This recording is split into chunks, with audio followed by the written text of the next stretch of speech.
and one of the Queen Anne chairs. They were very lovely, simple dining chairs. We had this great big, long, very beautiful mahogany dining table, and these Queen Anne chairs were antiques. Gave what the one that the Turkish ambassador was sitting on gave way, and he crashed to the floor in the middle of dinner. That, I guess, was a little embarrassing. But it was beautifully simple, and to this day I remember how it was furnished, because each of those rooms was very beautiful, and then this great central hall. And then over on one side of the dining room was the children's dining room, and the butler's pantry, great big thing, and the kitchen. And then the stairs going up. And beyond the front hall there were these big French doors, lots of glass, out to a beautiful terrace. And then steps going down to a sunken garden, a huge area, probably not quite as big as my lawn here, but not too much smaller, and surrounded by a high stone wall. But it was so you couldn't see the street or anything from there, and there were beautiful flower beds and things like that. And anyway, they moved there, and I think that was shortly after Banana was born. And I know from the costume trunk what my mother had for evening clothes and fancy. They were not very social, but they had good friends and interesting friends, and they did elegant things. They would go into New York to the opera and the theater and things like that. In those days, you did it by the train, of course. And I know in the costume trunk, there were some really, really beautiful evening clothes of my mother's. I mean, quite incredible stuff. Maybe ones that she had gotten in Paris or whatever. And she was slender and very elegant looking. And my father had, for his formal clothes, he never went to a wedding without wearing what was called morning dress. And it was a kind of dark striped trousers with, I think it was a tailcoat, and spats. He wore spats. Those were things that gray suede things with buttons on the side that you put over your shoes. And he did. Did they have a functional purpose, or just for It was aesthetics? very fashionable, very fashionable. And he had, I know he had 2 top hats. He had, I don't know what's happened to any of these things. He had a magnificent big leather box or thing that held his opera hat, the silk, not his opera hat, his regular fancy top hat, that was all made out of black, I don't know, silk something or other, but just the case that it was carried in was so elegant. And obviously, and their trunks always were covered with steamer things from all the trips to and fro Europe. But then he had the opera hat, which was a top hat that collapsed, so that when you went to the opera, you would take off your hat and you would collapse it so that people, you didn't want to sit there with this big top hat. So they had a very formal, fancy, elegant life, really elegant. And they did have servants, always nursemaid. I had Sarah, Banana told me the name of my nursemaid was Sarah Flood.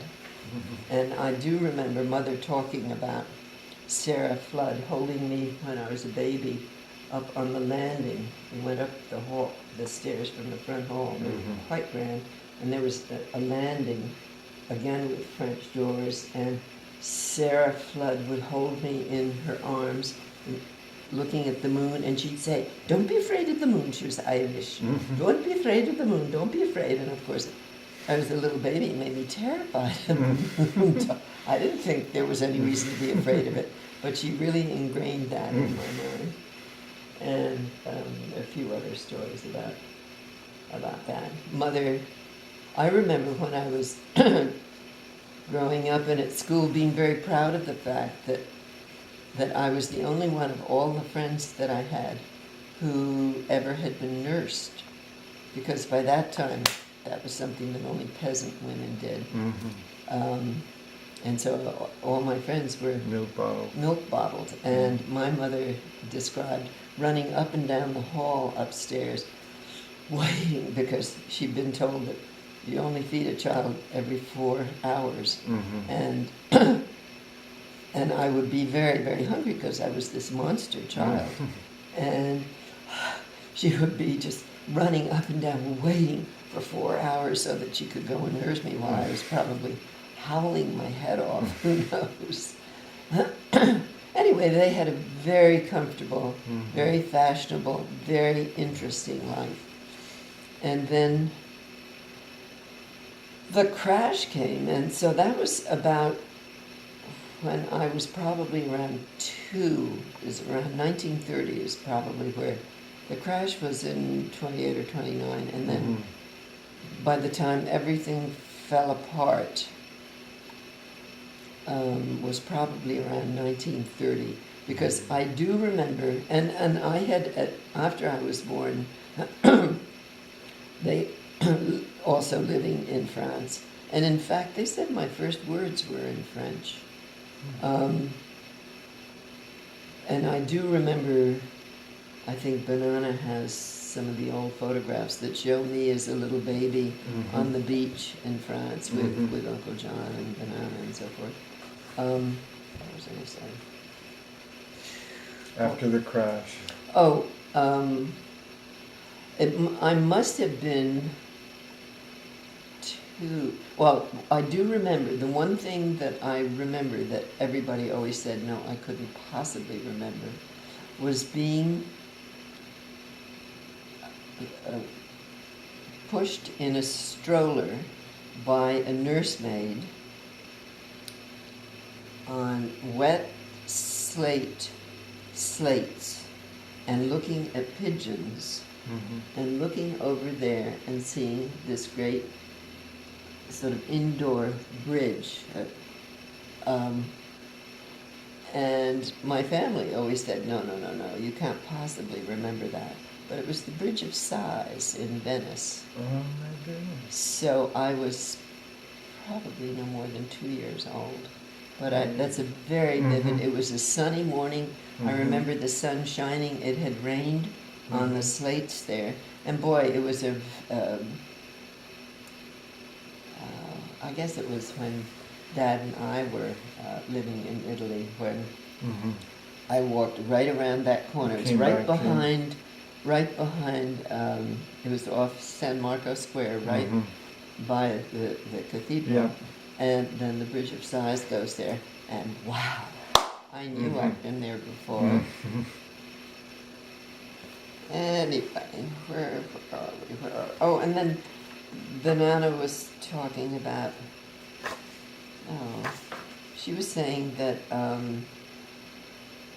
they had lived at 180 for a couple of years before I was born, so they'd had, quite a good thing, and Daddy was a member of something called the Equinox Club, which is a very fancy thing in some resort, maybe over in Manchester, I don't know. Equinox sounds something to do with astronomy, or no? Well, it does, but not for this club. This was a very fancy social club.